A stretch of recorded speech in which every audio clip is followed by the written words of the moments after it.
அனைவருக்கும் வணக்கம். சிவாய வசி சித்தர்கள் சிந்தனை. நம்ம பார்க்க போகிறது பார்த்திங்கன்னா அகத்தியர் ஞானம். இந்த அகத்திய ஞானத்தில் பார்த்திங்கன்னா சித்தர் பாடல்களில் சித்தர்கள் நமக்கு பார்த்திங்கன்னா நிறைய விஷயத்தை சொல்லி கொடுத்து போயிருக்காங்க. அப்படி பார்க்கும்போது இன்றைக்கி அந்த பாடலை பார்க்கலாம் வாங்க. இந்த பாடல் பார்த்திங்கன்னா தயங்காமல் பிறப்பதற்கே இந்த ஞானம் சார்வாக பாராட்டும் ஞானம் வேறே, மயங்குவதற்கு ஞானம் பார் முன்னோர் கூடி மாட்டினார் கதை காவிய புராணம் என்றும், ஏளான ரசந்தனில் புகுந்தார் போல இசைத்திட்டார் சாத்திரங்கள் ஆளென்றேதான், வயலான பயன்பெறவே வியாசர் தாமும் மாட்டினார் சிவனாரின் உத்தரவினாலே. இந்த பாடல் பார்த்தீங்க அப்படின்னா தயங்காமல் பிழைப்பதற்கே இந்த ஞானம். அந்த தயங்காமல் பிழைப்பதற்கு இந்த ஞானம் அப்படின்னு கேட்டீங்க அப்படின்னா, ஒவ்வொரு மனிதனும் அடையக்கூடிய இலக்கு பார்த்தீங்கன்னா ஞானம். அது தயங்கவே கூடாது, கட்டாயம் அதை அடையணும். அது தயங்கிறதுக்கு காரணமாக இருக்கிறது என்னன்னு கேட்டிங்கன்னா நம்மளுடைய அறியாமை. அது பெரிய ஞானி யோகிகள் தான் அடைஞ்சிருக்கிறாங்க, நம்ம அடைய முடியாது நம்மளுடைய மைண்டில் புகுத்தி இருக்கிறாங்க. அதை நம்ம அதை ஏற்றுக்கிட்டு அது நம்மளால் முடியாது, நம்ம சாதாரண மனிதர்கள் சொல்லி தயங்குறோம். அந்த தயங்காமல் அந்த ஞானத்தை நீங்கள் எடுத்துக்க முடியும். தயங்காமல் பிழைப்பதற்கே இந்த ஞானம் அப்படின்னா சித்தர்கள் நம்ம கொடுத்துட்டு போயிருக்காங்க. நிறைய நூல்கள் வாயிலாக கொடுத்துட்டு போயிருக்கிறாங்க. நிறைய பேர் இன்றைக்கும் அதை சார்ந்து வாழ்ந்துட்டு இருக்கிறாங்க. அதனால் நம்ம அதை எடுத்துக்கணும்னு சொல்கிறாங்க. சார்வாக பாராட்டும் ஞானம் வேறு அப்படின்றாங்க. இந்த ஞானத்தை மிக பற்றி பேசி அது இதெல்லாம் விட்டால் தான் உனக்கு கிடைக்கும், இதெல்லாம் நீ திறந்தாதான் உனக்கு கிடைக்கும், இதெல்லாம் இருந்தால் தான் உனக்கு கிடைக்கும் சொல்லி நிறைய விஷயங்களை நமக்கு பின்னிருக்கிறாங்க. அந்த அடிப்படையில் நம்ம அதெல்லாம் விட முடியாதுப்பா, நம்மளாம் அதெல்லாம் பெற முடியாதுப்பா சொல்லி மக்கள் ஒரு முடிவுக்கு இருக்கிறாங்க. ஆனால் அது இருக்குது. மயங்குவதற்கு ஞானம் பார் முன்னோர் கூடி. அதாவது நம்ம மயங்கிடணும் சொல்கிறாங்க. எதுக்கும் ஒரு விஷயத்துக்கு நம்ம தீர்க்கமாக அதை மயங்கிட்டோம் அப்படின்னா நம்ம என்ன சொல்லுவோம், சுயநினைவு இழந்துட்டோம் சொல்லுவாங்க. அப்போது அந்த சுயநினைவு இழக்காமல் இருக்கணும் அப்படின்னா மயங்காமல் இருக்கணும். எந்த ஒரு விஷயத்திற்குள்ளே இருக்கக்கூடிய ஆழத்தையும் நம்ம புரிஞ்சுக்கணும். அவங்க சொல்ல வரைய கருத்தை நம்ம புரிஞ்சுக்கணும். அதை விட்டுட்டு நம்ம அந்த மயங்கிட்டோம் அப்படின்னா மாட்டினார் கதை காவிய புராணம் என்று சொல்கிறாங்க.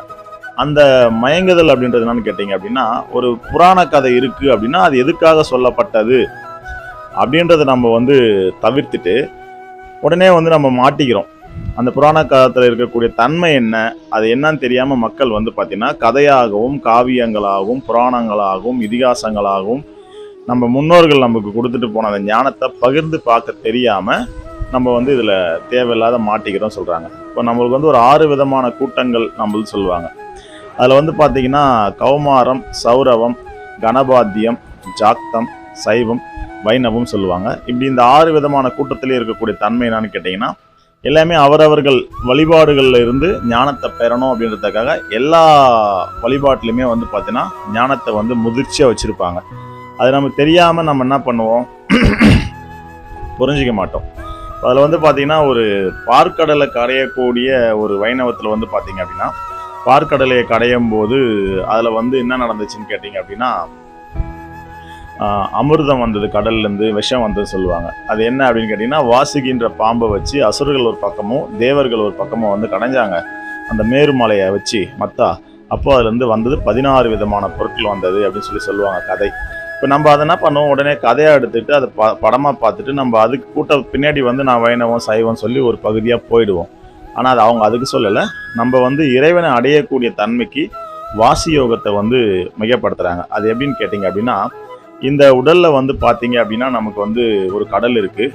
அந்த கடலில் பார்த்தீங்கன்னா ஒரு மத்து இருக்குது. அந்த மத்து பார்த்தீங்கன்னா மேருவாக அவங்க சொல்கிற அந்த பாணியில தான் இருக்குது.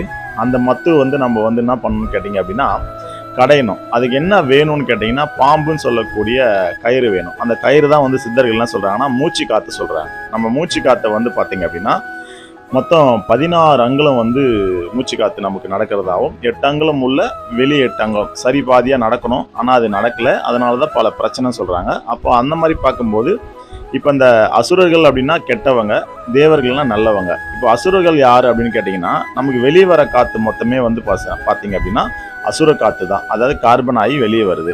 உள்ளே போகிற காற்று மொத்தமே பார்த்தீங்க அப்படின்னா தேவர்கள் காற்று தான். அப்போ நமக்கு ஆக்சிஜனாக உள்ளே போகுது. இப்போ இதில் நிறைய பேருக்கு பார்த்தீங்கன்னா 12 அங்குல காற்று வெளியே வந்துட்டு இருக்கிறதாவும் 4 அங்குல காற்று தான் உள்ளே போயிட்டு இருக்கிறதாவும், அதனால தான் உடலில் இவ்வளோ பிரச்சனைகள் மனிதனுக்கு நடக்கிறதாவும் அந்த கதையில் நமக்கு சொல்லப்பட்ட விஷயம். நம்ம புரிஞ்சிக்க வேண்டிய விஷயம். இப்போ அதை வந்து நம்ம குறைச்சி நல்ல காற்றை உள்ளே எடுத்துட்டு வெளியே வரக்கூடிய காற்றை வந்து நிறுத்திட்டோம் அப்படின்னா அதுதான் வந்து பார்த்தீங்கன்னா இறைநிலை. அதாவது நம்ம வந்து தேவநிலை, அதே மாதிரி வந்து பார்த்தீங்கன்னா சமாதி நிலையெல்லாம் வந்து எண்ணற்ற விஷயங்கள் வந்து நம்ம பார்க்கலாம். இப்போ தேவர்களை அதிகமாக்கக்கூடிய காற்று வந்து உள்ளே போகக்கூடிய சுவாசம் 8, 10, 12, 14, 16 அங்கலம் உள்ளே போயிடுச்சு அப்படின்னா 16ம் பெற்று பெருவாழ்வு வாழுன்னு சொல்கிறாங்க இல்லையா. அப்போ அந்த பாம்பாகப்பட்டது நம்மளுடைய மூச்சு, மத்தாகப்பட்டது நம்மளுடைய உடல் இருக்கக்கூடிய ஒரு பொருள். இந்த வாசுகின்னு சொல்லக்கூடிய அந்த பாம்பை மையப்படுத்தி அதுக்கு பெருமாள் சிவன்லாம் பேர் வச்சு நிறைய விஷயங்கள் நமக்கு சொல்லப்பட்டதை வந்து நம்ம இதில் வந்து கதை காவியமாக பார்க்குறோமே கண்டி அதில் இருக்கக்கூடிய தத்துவத்தை பார்க்கல. அது யோகத்துக்காக சொல்லப்பட்டது. அதனால்தான் மாட்டினார் கதை காவிய புராணம் என்றும். ஏழான ரசந்தனில் ஈ புகுந்தார் போல இசைந்திட்டார் சாத்திரங்கள் ஆலயதென்றாதான். அதாவது வந்து ஆளொன்றுக்கேதான். அதாவது என்னன்னா இந்த ரசம் அப்படின்றது வந்து நான் கேட்டீங்க அப்படின்னா தேனில் வந்து ஈ போய் விழுந்துச்சு அப்படின்னா அந்த மயக்க முற்று இருக்கும் இல்லையா. அந்த மாதிரி இந்த மாதிரி கதை காவியங்களில் போய் நம்ம மயக்க முற்று இருக்குமே கண்டி அதில் இருக்க கருத்துக்களை நம்ம வந்து எடுத்துக்கல, அந்த கருத்தை வந்து நம்ம பிடிக்கல. அதனால நமக்கு வந்து பார்த்தீங்கன்னா இன்னைக்கு சரியான ஒரு விஷயங்கள் கிடைக்கல. அதனால இயலான இசைந்தனில் ரசம் புகுந்தார் போல்ன்றது அந்த மதுவில் போய் விழுந்தா ஈ போல மக்கள் வந்து விழுந்து மாண்டுட்டு இருக்கிறாங்க, உண்மையை தெரிஞ்சுக்க மாட்டுறாங்க அப்படின்றாங்க. இசைந்திட்டால் சாஸ்திரங்கள் என்றாதான் வயலான பயன்பெறவே வியாசர் தானம். இந்த சாஸ்திரங்களை நம்புறோம், அந்த சாஸ்திரத்தில் இருக்கக்கூடிய குறியீடுகள் என்ன, சாஸ்திரம் என்ன சொல்லுது, சாஸ்திரம் எதுக்காக செய்யப்பட்டது, சாஸ்திரம் என்பது என்னன்னா சாதகம். ஒரு மனிதனுக்கு நடக்க வேண்டியது கட்டாயம் நடந்தே தீரும். அதுல வந்து நம்ம சாதகத்தை தெரிஞ்சுக்கலாம் அப்படின்றத சாதகம். அது தெரியாம என்ன பண்றாங்க, இப்படி போய் விழுந்துடுறாங்க. அந்த சாதகத்திலயும் உண்மையான பல விஷயங்கள் இருக்கு. அது வியாசர் வந்து எழுதியிருக்கான்னு சொல்றாங்க.